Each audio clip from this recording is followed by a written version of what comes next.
Hello everyone. तो आज हमें प्रियांशी के स्कूल में एक काउंसलिंग सेशन अटेंड करने का मौका मिला और ये काउंसलिंग सेशन था स्टडी इन फ्रांस के बारे में कि अगर आप हायर स्टडीज़ के लिए अपने बच्चे को फ्रांस भेजना चाहते हैं तो क्या क्या स्कॉलरशिप्स आपको मिल सकती हैं, क्या क्या वहाँ पे बेनिफिट्स आपको मिल सकते हैं, कौन सी वेबसाइट पे आपको जाना होगा। तो काफ़ी इन्फॉर्मेशन इस काउंसलिंग सेशन में हमें मिली।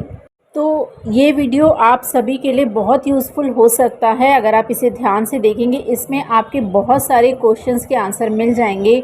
ऑल्दो ऑडियो में थोड़ा सा डिस्टरबेंस है, बट फिर भी अगर आप ध्यान से सुनेंगे तो सारी इन्फॉर्मेशन फ्रांस में स्टडी से रिलेटेड आपको यहाँ पर मिल जाएगी।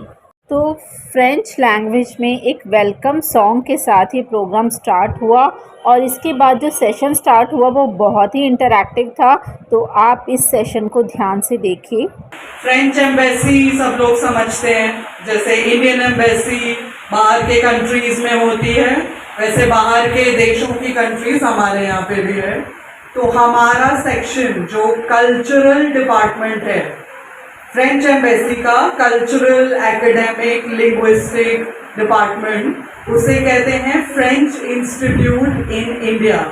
French institute in India, IFI, institute फ्रांसे on and. उसके साथ काम करता है कैंपस फ्रांस। कैंपस फ्रांस आप सब स्टूडेंट्स के लिए ही है एंड पेरेंट्स के लिए भी, ताकि आपको कुछ भी इंफॉर्मेशन चाहिए हो बाहर पढ़ने के लिए तो वो आपको दे सकते हैं। तो एक वीडियो प्रेजेंटेशन स्लाइड के साथ ये काउंसलिंग सेशन स्टार्ट हुआ। इस प्रेजेंटेशन स्लाइड में हमें ये बताया गया कि किस तरह के कॉलेजेस वहाँ पर हैं, यूनिवर्सिटीज़ कैसी हैं, क्या क्या स्कॉलरशिप स्कीम्स हैं, और लास्ट में हमें ये बताया गया कि इन टॉपिक्स को डिटेल में हमें एक्सप्लेन किया गया है। टीचिंग फील्ड में जाना है तो यू कैन एक्चुअली थिंक कि फ्रांस में आपके पास बहुत सारे ऑप्शंस हैं। फ्रांस क्यों चूज करना है? क्योंकि वहाँ पे पब्लिक एंड प्राइवेट दोनों यूनिवर्सिटीज़ हैं। ज़रूरी नहीं है कि आपका cost of living, cost of study बहुत एक्सपेंसिव होगा। पब्लिक यूनिवर्सिटीज़ बहुत अच्छी रैंकिंग में आती हैं। आपको ये तो पता होगा हाउ इम्पोर्टेंट रैंकिंग इज़, ठीक है। सो हमारी French universities, there are 20 public universities जो टॉप 100 वर्ल्ड के यूनिवर्सिटीज़ में हैं। अगर आप पूरे वर्ल्ड की 100 यूनिवर्सिटीज़, बेस्ट यूनिवर्सिटीज़ देखो, क्या चूज कर सकते हो आप? स्पोर्ट्स मैनेजमेंट या फिर आप स्पोर्ट्स से रिलेटेड कोई अपना एजुकेशन चूज कर सकते हो। इट इज़ पॉसिबल कि अगर आप स्पोर्ट्स के लिए बहुत इंटरेस्टेड हो तो आपका करियर भी उसमें आगे डेवलप हो सकता है। खाली सिर्फ प्ले करना नहीं, बट मैनेजमेंट साइड जो टीम्स होती हैं उनके मैनेजमेंट के लिए भी होता है। जो sports national level, international level पे प्ले होते हैं, राइट, तो उनको कोई मैनेज तो कर रहा है। तो for that you can actually think कि किसी को स्पोर्ट्स में इंटरेस्ट है, अगर किसी को साइंस में बहुत इंटरेस्ट है, it could be physics, chemistry, किसी को मैथमेटिक्स में बहुत इंटरेस्ट है, इकोनॉमिक्स में इंटरेस्ट है, तो उसके अलावा यू कैन थिंक बहुत सारे। तो बीटेक हो गया आपका, mechanical, chemical, computer science, artificial intelligence, robotics. So अब जो है इतने सारे, you have multiple fields for you to think of, right. आपके माइंड में कुछ आ रहे हैं, लेट्स से आपका इंटरेस्ट आर्ट की तरफ है, I saw someone here was playing guitar, ठीक है, लेट्स से उसको अपना आगे एजुकेशन म्यूजिक में ही परस्यू करना है। So for that also you have Spencer's, किसी पब्लिक यूनिवर्सिटी से करते हैं तो उसकी जो फीस है रफली अराउंड 243 यूरो, मतलब maximum 20,000 Indian rupees for 1 year. Okay, so that means the cost of education is not high, but the quality is very high. अगर आप देखो किसी भी, even if you go to any public university in India as well, आपकी minimum 15 to 20,000 fees तो जाएगी per year की, even in the public ones, right. Similarly आपको फ्रांस में, क्योंकि फ्रांस में एजुकेशन बहुत ज़्यादा सब्सिडाइज है by the government, they promote education, ठीक है, and they promote international education. That means कि आप अगर अच्छे स्टूडेंट हैं, आप इंटरेस्टेड हैं किसी पर्टिकुलर फील्ड में, they are welcoming you, okay. उनको ये नहीं है कि सिर्फ फ्रेंच स्टूडेंट्स पढ़ेंगे, दे प्रोवाइड इंटरनेशनल एनवायरनमेंट, कि आप सारे वर्ल्ड के जितने भी स्टूडेंट्स हैं अलग अलग कंट्री से अलग, क्योंकि हर कंट्री में the education system is different. आप जब ऐसे ग्लोबल एनवायरनमेंट में पढ़ोगे तो आपका जो माइंड सेट है, जो पर्सपेक्टिव है, वो चेंज होगा definitely. So for that French state French ministry is actually promoting subsidised education. अब ये किसी भी फील्ड हो सकते हैं, it could be management, it could be science, किसी को history, art, social science, politics इसमें इंटरेस्ट है, कैंपस आर्ट में इंटरेस्ट है, तो देयर आर मल्टीपल। वो हो जाएगी रफली around 7 to 8 lakh per year, but again which is very very good and not too high. अगर आप यहाँ भी किसी प्राइवेट में देखो तो आपको इतनी ऑलमोस्ट आप देंगे, but for you public universities are a very very good option. वहाँ पे first thing you are learning French, but आपको अपनी एजुकेशन करने के लिए French language is not mandatory. आप फ्रेंच करो, it will be helpful for you. आप अभी से अगर अपना बेस बनाते हो to find internship, to find jobs, आप फ्रांस में पढ़ोगे, वहाँ सोशल लाइफ होगी, आपके फ्रेंड्स बनेंगे, तो आपको लैंग्वेज का यूज होगा एंड आपको जॉब्स के लिए भी आगे यूजफुल होगी। बट आपका जो करिकुलम है, जो एजुकेशन है, वो आप इंग्लिश मीडियम में ही कर सकते हैं। और अगर आपकी एजुकेशन की अर्निंग रुपीज़ में होगी, आप स्पेंड करोगे यूरोज में, ठीक है। तो वो जो डिफरेंस है उसको कैसे देखना है, first thing there are lot of scholarships, ठीक है, by French institute in India, by the French government, depending on the profile. अलग अलग स्कॉलरशिप्स हैं। एक स्कॉलरशिप हो गई जो सिर्फ आपके प्रोफाइल के बेसिस पे है सारे फील्ड्स पे, उसमें आपको लिविंग एक्सपेंसेस मिलते हैं रफली around 80,000 Indian rupees per month, जो आप लिविंग एक्सपेंसेस के लिए, विच इज़ 860 रुपीज़। एक स्कॉलरशिप है जो फ्रेंच गवर्नमेंट की है, उसमें रफली अराउंड आपको 1 लाख और सो इंडियन रुपीज़ मिलते हैं per month to live there. ये सारी स्कॉलरशिप्स आपके प्रोफाइल बेस है। हमारी तरफ से इंडियन स्टूडेंट्स के लिए 500 स्कॉलरशिप है जो बैचलर्स एंड मास्टर्स दोनों के लिए। तो scholarships are competitive of course, ऐसा नहीं कि सबको मिल जाती है। आपका अपना प्रोफाइल कैसा है, आप कितने मोटिवेटेड हो, आपका स्कोर कैसा था ओवरऑल एजुकेशन में, सब कुछ मैटर करेगा, ओके। उसके अलावा we have different benefits by the French government. एक तो हो गया जो हम स्कॉलरशिप दे रहे हैं आपकी लिविंग के लिए। अगर लेट से आपको स्कॉलरशिप नहीं मिलती है, फिर भी आपको अपना एजुकेशन परस्यू करना है, तो first thing is that you can C CAF। ये बेसिकली सब्सिडी है by the French government for your rent, okay. Let's say मैं 30,000 रुपीज़ रेंट दे रही हूँ वहाँ पे, फ्रेंच गवर्नमेंट से मुझे 30 to 40% वापस मिलता है एवरी मंथ। तो वो जो रेंट हो जाता है वो ऑलमोस्ट हाफ 14, 15, 16,000 रुपीज़। वो आप कहीं भी किसी और सिटी में इंडिया में भी जाओगे, I think you will pay this much, इतना मिनिमम आप पे करते हो, राइट। तो जो एजुकेशन है आओगे आपको सोशल सिक्योरिटी मिलेगी। आपको अगर डॉक्टर पे जाना है या मेडिसिन लेनी है, वो पार्ट भी आपका कवर होता है, आप पे नहीं करते हो। 30% आपका पे होता है, 70% फ्रेंच गवर्नमेंट का होता है। 70% बहुत बड़ा एक ह्यूज अमाउंट होता है। जो एक्चुअली किसी को भी मेडिकल इमरजेंसी होती है तो आपको पे नहीं करना होता है, बहुत मिनिमल अमाउंट होता है, ठीक है। Then there are discount for students. Discounts बहुत सारे होते हैं, बहुत सारे। अगर आपकी एज 26 से बिलो है, अभी you are very very young, जब तक आप एजुकेशन करोगे मास्टर्स है, आप कुछ टाइम में प्लान करते हो, अगर आपकी एज 26 से बिलो है तो आपके पास एडेड बेनिफिट्स हैं। बाकी एज अ स्टूडेंट तो बहुत सारे डिस्काउंट है, मिनिमम 700-800 यूरोज। तो अगेन आपका लिविंग एक्सपेंसेस हमेशा कवर हो जाएगा अगर आप सही वे आउट फाइंड आउट करते हो, सही मेथड से चलते हो। एंड देन उसके अलावा अभी जो है पोस्ट स्टडी वीज़ा 2 years का है। दैट मीन्स आपका once you complete your masters in there, तो वहाँ पे आप 2 साल तक के लिए आप स्टे कर सकते हो टू लुक फॉर जॉब्स, और ये विद इन 4 years है। बहुत टेक्निकल है। लेट्स से मैंने अपनी मास्टर्स 2024 में कंप्लीट कर ली, ओके। मैं वापस इंडिया आ गई, मैंने नहीं मन किया या मेरे पास एक्सपेंसेस इतने नहीं थे रहने के लिए whatsoever, with in 4 years up till 2028 भी मैं वापस जाने के लिए वीज़ा अप्लाई कर सकती हूँ। वहाँ जाके मैं पार्ट टाइम जॉब कुछ करके मीनवाइल मैं अपने लिए फुल टाइम जॉब ढूंढ सकती आपकी एजुकेशन पे। अगर आपने अपनी एजुकेशन फ्रांस से करी, फर्स्ट थिंग आपको इंटरनेशनल यूरोपियन डिग्री मिली है, ठीक है, पब्लिक यूनिवर्सिटी से, जो कि बहुत हाईली रिकग्नाइज है।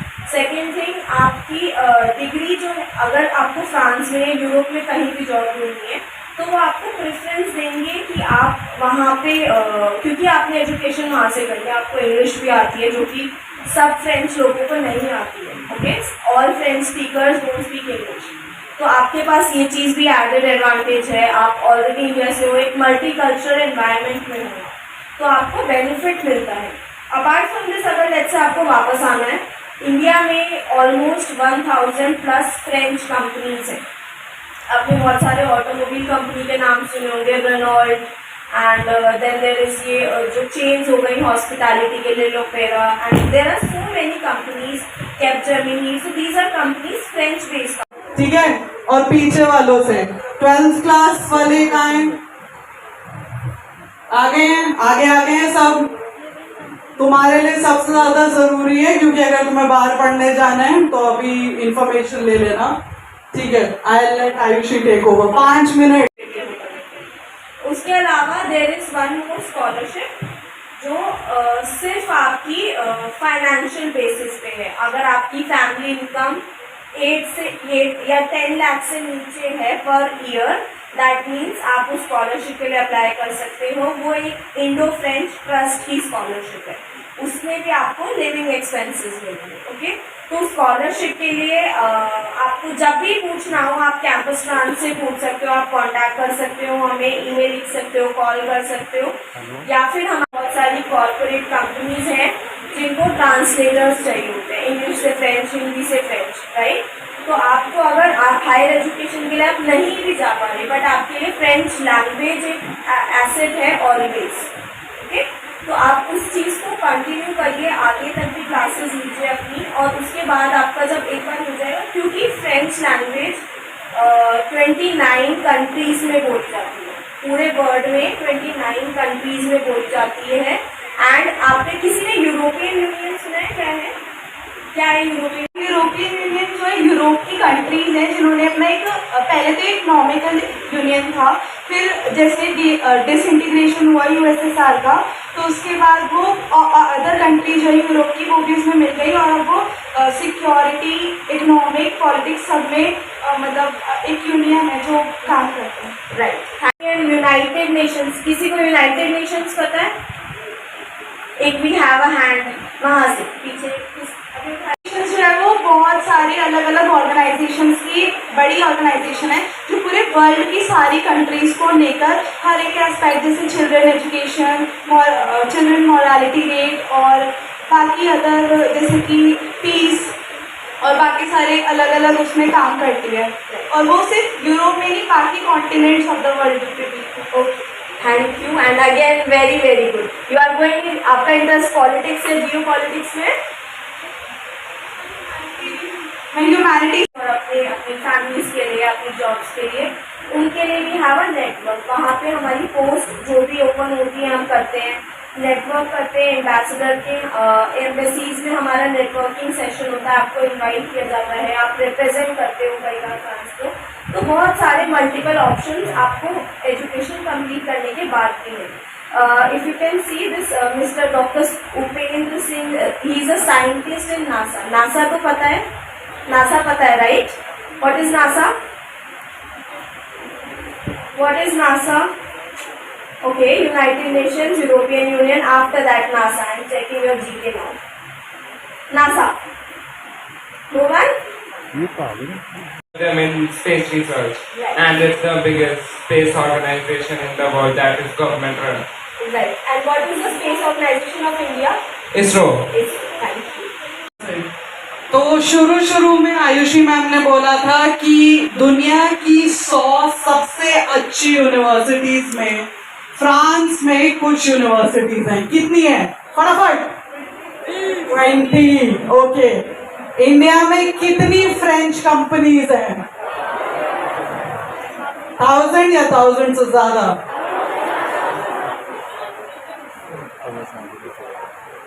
More than 1000। कोई एक नाम बता सकता है?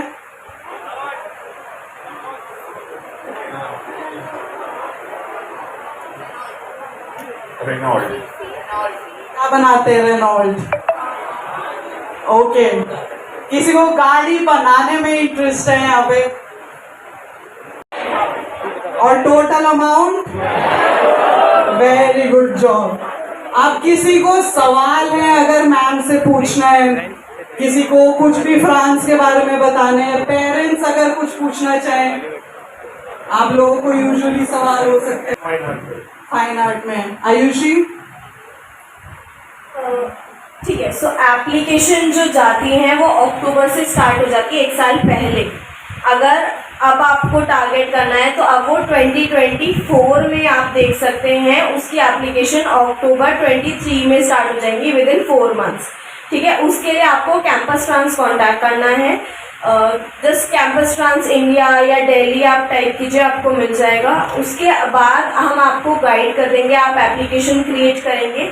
मीनवाइल जो आपको चाहिए वो आपकी मार्कशीट सारी उनकी रेडी हो, रिकमेंडेशन लेटर आप स्कूल से लीजिए। ठीक है, आपके मेबी प्रिंसिपल सर और द टीचर्स जिन्होंने पढ़ाया है, स्टूडेंट कैसा है, कितना अच्छा स्टूडेंट रहा है, उसके रिकमेंडेशन लेटर्स, स्टूडेंट को क्यों पढ़ना है उसका मोटिवेशन एक आप टाइप कर मतलब लिख सकते हैं, रफली अराउंड 500-600 वर्ड्स, 1 पेज 2 पेज तक मैक्सिमम। तो इसमें आप बेसिकली आप ये 3-4 चीज़ें विद इन 3-4 मंथ्स आप प्रिपेयर कीजिए ना। अक्टूबर में यू कैन कॉन्टैक्ट अस, हम आपको गाइड कर देंगे कौन सी यूनिवर्सिटीज़ के लिए आप अप्लाई कर सकते हैं। ठीक है, थैंक यू। और किसी को कोई क्वेश्चन? यस मैम, मैं बेसिकली ह्यूमैनिटीज से हूँ, तो अभी जब हमने देखा तो उसमें इंजीनियरिंग कॉलेज और मेडिकल कॉलेज वगैरह, तो ह्यूमैनिटीज़ के कोई सब्जेक्ट्स जैसे मैं आगे फोर्थ साइंस से अगर इंग्लिश ऑनर्स में करना चाहती तो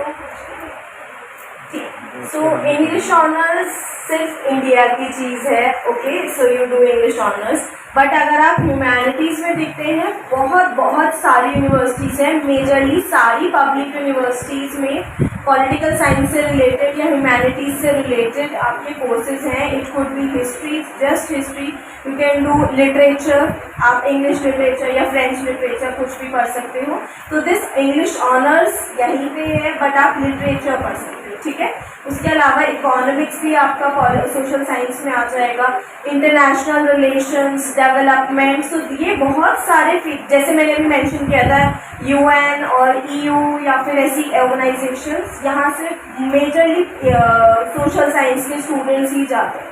तो अगर आप any of the IR, international relations, international development ऐसा कुछ करते हो तो यू हैव। आज जान लो सियोन्स को, क्या नाम है? एग्जैक्टली तुम अभी आपने पूछा था ना, अगर आपको पॉलिटिकल साइंस पढ़ना है, इंटरनेशनल रिलेशंस पढ़ना है, कुछ भी ऐसा कंट्री के रिलेशंस, कंट्री भारत का फ्रांस के साथ और दूसरी कंट्री के साथ कैसा रिलेशन है उसके बारे में पढ़ना है, सियोन्स को। सियोन्स को फ्रांस में सबसे अच्छा इंस्टीट्यूशन माना जाता है। किसके जैसा? हार्वर्ड जैसा। तो जो यूएस नहीं जाएगा, फ्रांस जाएगा, वो सियोन्स को में जाएगा। कहाँ जाएगा? सियोन्स को कहाँ पे, कौन सी सिटी में है? पेरिस। पेरिस किसको पता है? पेरिस में क्या फेमस है? आईफेल टावर देखना है, सियोन्स को जाना है। ठीक है, और किसी को सवाल?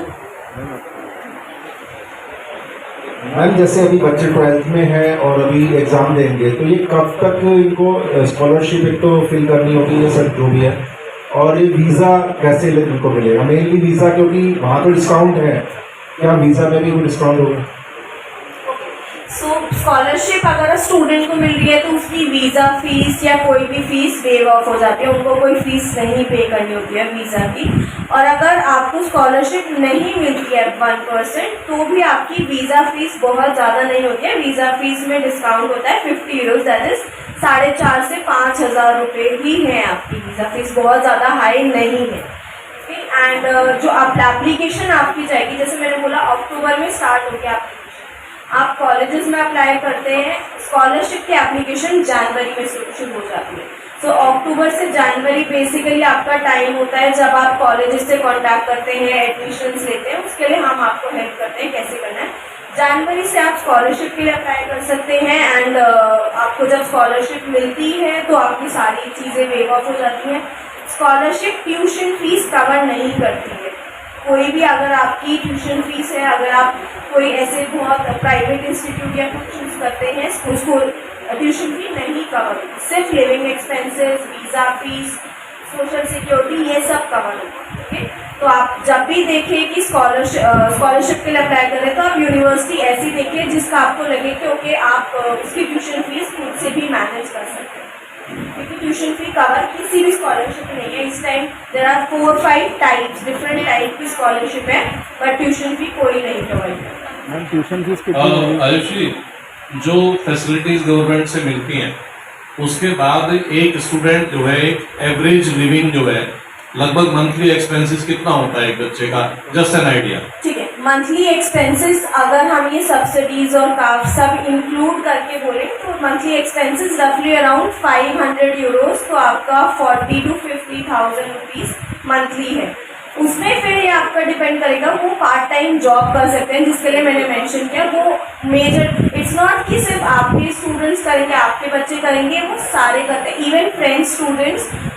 सो बेसिकली ये कल्चर है वहाँ पे, वंस दे आर 18 साल के होने के बाद वो अपने घर से चले जाते हैं, मोस्टली अपना अलग से रहते हैं, अपना पार्ट टाइम जॉब करके अपनी एक्सपेंसेस मैनेज करते हैं। ये कल्चर है फ्रांस में, यूएस में, बहुत सारी कंट्रीज में।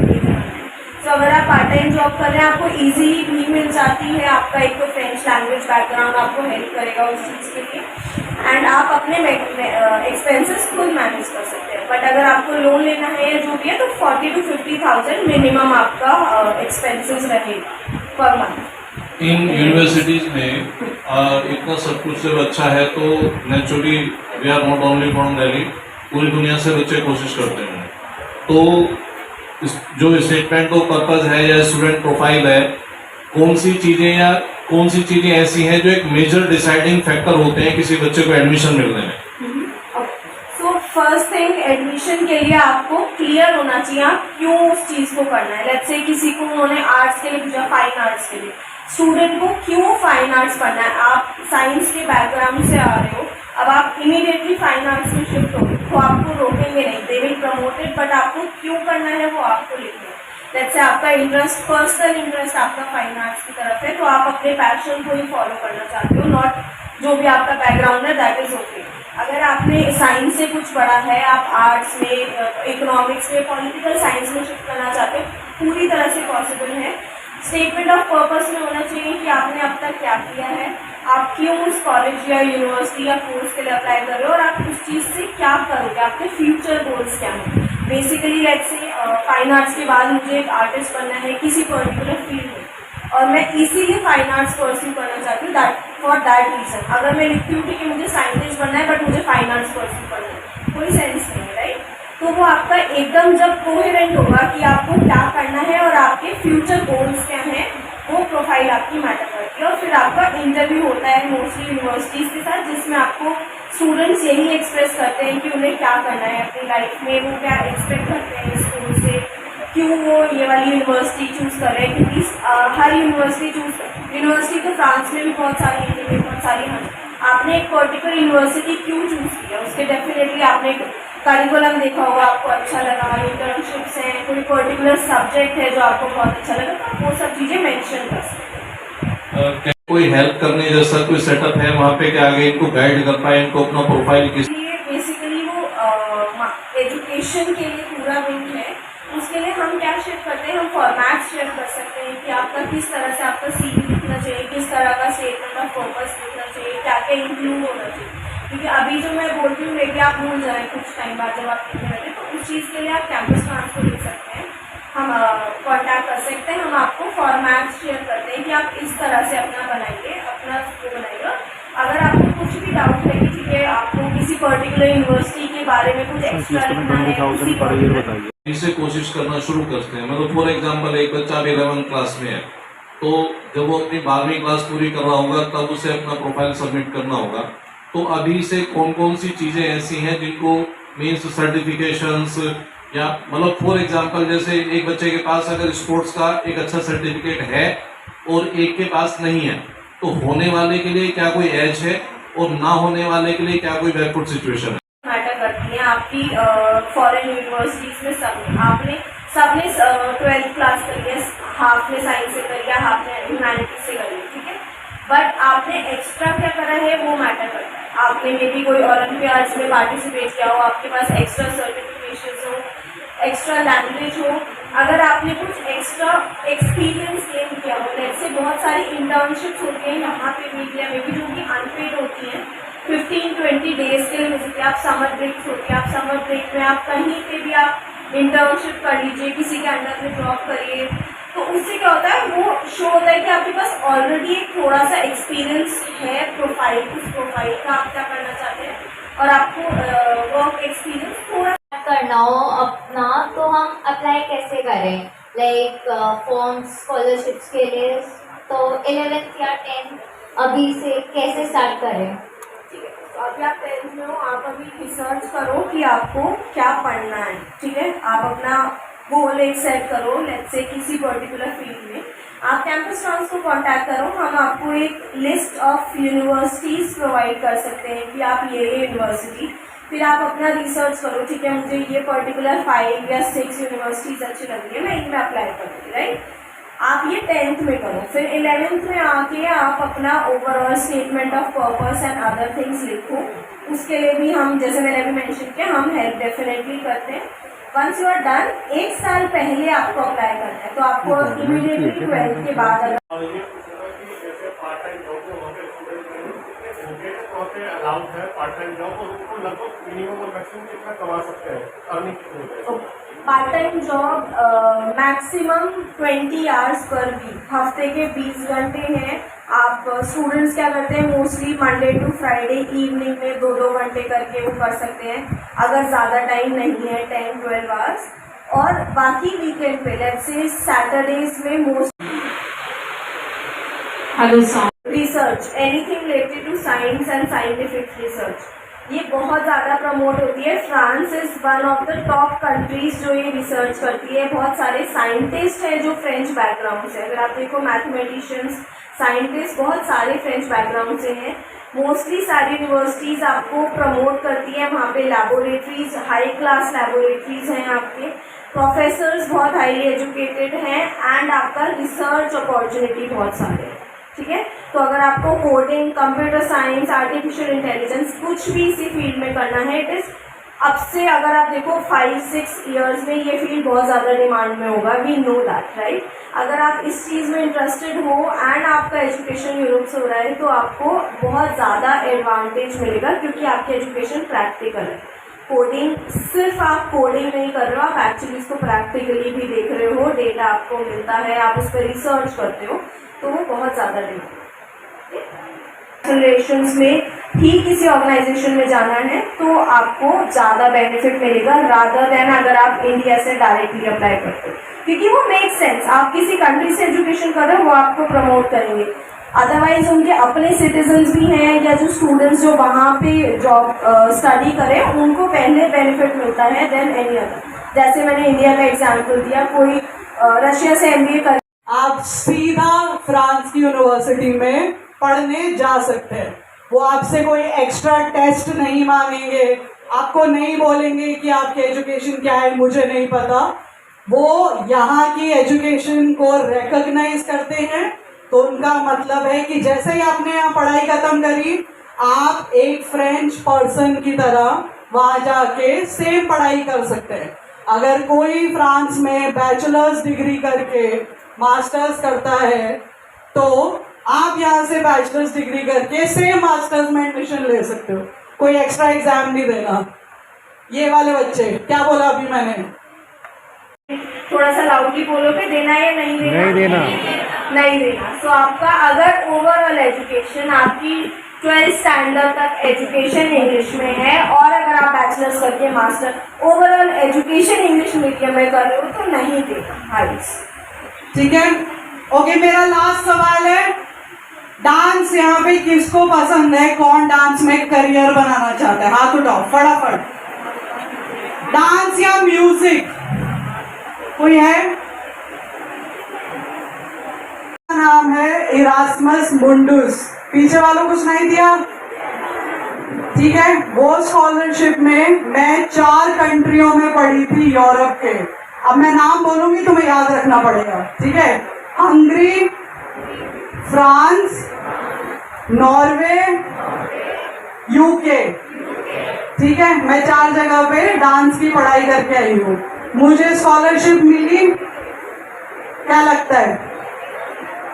मेरे को स्कॉलरशिप मिली थी, यहाँ से भी मिली थी और फ्रेंच गवर्नमेंट से फ्रांस में भी मिली थी।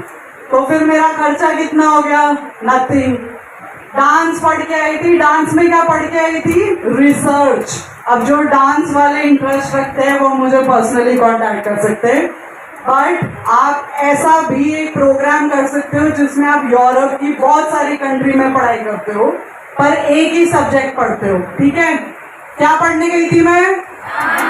कौन सी 4 कंट्री में गई थी शुरू से? क्या डांस में इंटरेस्ट है, विच इज निमराना स्कॉलरशिप, ठीक है।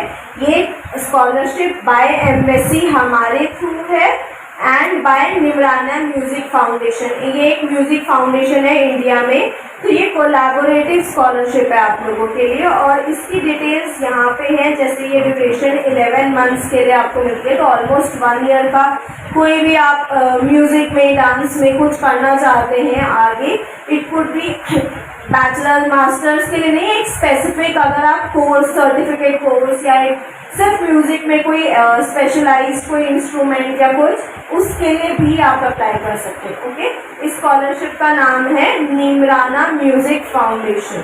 सेकेंड थिंग जो मुझे दिखाना था आपको वो है स्कॉलरशिप जो इंडियन स्टूडेंट्स के लिए अवेलेबल है। वो बहुत सारी, मैं आपको सिर्फ नेम्स शो कर दूंगी जिससे आपको याद रहे और आप अपना खुद से भी देख सकें। First thing is Charpak scholarship program. Charpak scholarship जिसके लिए मैंने मेंशन किया था, ये बैचलर्स के लिए भी है, ये मास्टर्स के लिए भी है। इससे आपको 860 यूरो, जो कि रफली अराउंड 80,000 इंडियन रुपीज हमने बोला था, ये वो स्कॉलरशिप है। आप किसी भी फील्ड में, management, business, social science, art, music, economics, किसी में भी आप पढ़ते हैं, आप इस स्कॉलरशिप के लिए अप्लाई कर सकते हैं। ये स्कॉलरशिप हमारी 500 स्कॉलरशिप्स हैं जिसका बजट 11 करोड़ है।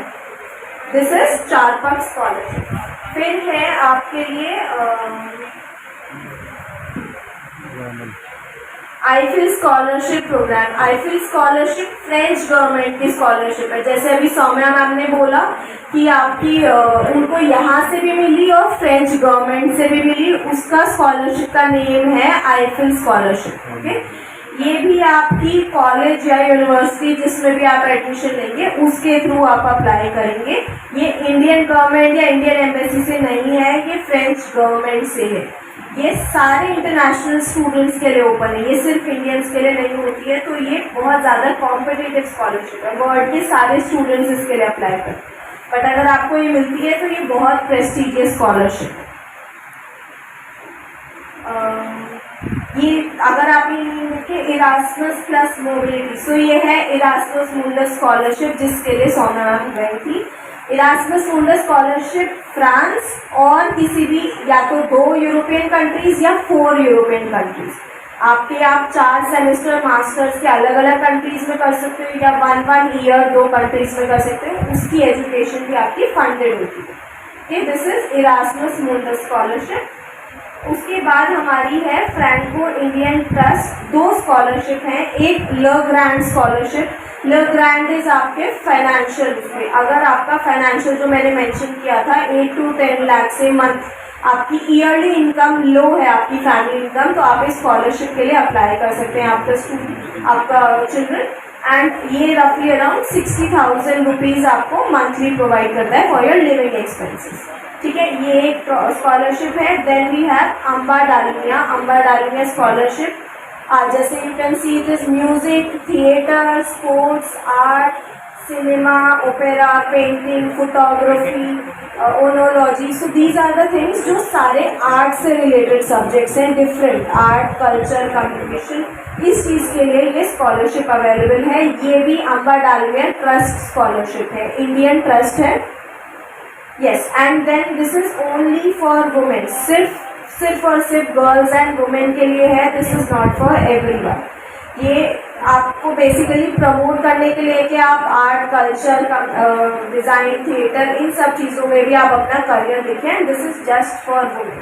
तो अगर आप स्कॉलरशिप देखें, एक तो 500 स्कॉलरशिप्स हमने 4 बता दी जो फ्रेंच एम्बेसी से है, फिर आईफिल स्कॉलरशिप है जो फ्रेंच गवर्नमेंट से है, फिर आपकी निमराना स्कॉलरशिप है जो म्यूज़िक के लिए है, देन आपकी ल ग्रांड स्कॉलरशिप है जो आपकी फाइनेंशियल बैकग्राउंड के बेसिस पे है, फिर अंबर डालिया है जो सिर्फ women and in art and theatre के लिए आ जाएगा। आप अक्टूबर से डालना है। अभी आपकी 12th शुरू हुई है, अभी आपकी 12th शुरू हुई है। अक्टूबर ऑनवर्ड्स मैम के पीछे पढ़ो। आपकी नेक्स्ट ईयर मई तक 12th खत्म हो जाएगी। मैम के पीछे पढ़ो, मैम आपको सारे स्कूल्स के नाम बताएंगी। वो फ्रांस में कौन सा था पॉलिटिकल साइंस वाला अच्छा स्कूल जो हार्वर्ड जैसा है? सियांस पो आपके लिए बहुत अच्छा है। मैम को कांटेक्ट करो, वो आपका एडमिशन के लिए फॉर्म भरवाएंगी। अगर टाइमली करोगे तो स्कॉलरशिप के भी अप्लाई करोगे, अगर देर से करोगे तो स्कॉलरशिप चली जाएगी। ठीक है, और किसी को कोई सवाल? NDE, ठीक है, INDE.campusfrance.org। मेरा नाम क्या है? मैम का नाम क्या है? बस आयुषी मैम की डिटेल्स वहाँ मिलेगी, उनसे बात करो। अगर आप 12th में हो तो जल्दी बात करना, स्कॉलरशिप मिलने का चांस हो सकता है। ठीक है, थैंक यू वेरी मच। आप लोग इतनी देर हमारी बात सुन रहे थे, थैंक यू। और पेरेंट्स को स्पेशली थैंक यू कि आप सुबह सुबह आए हैं, आपका हमने काफी। फ्रेंड्स, अगर आपको ये वीडियो इन्फॉर्मेटिव लगा तो इसे लाइक शेयर करें और चैनल पर नए हैं तो सब्सक्राइब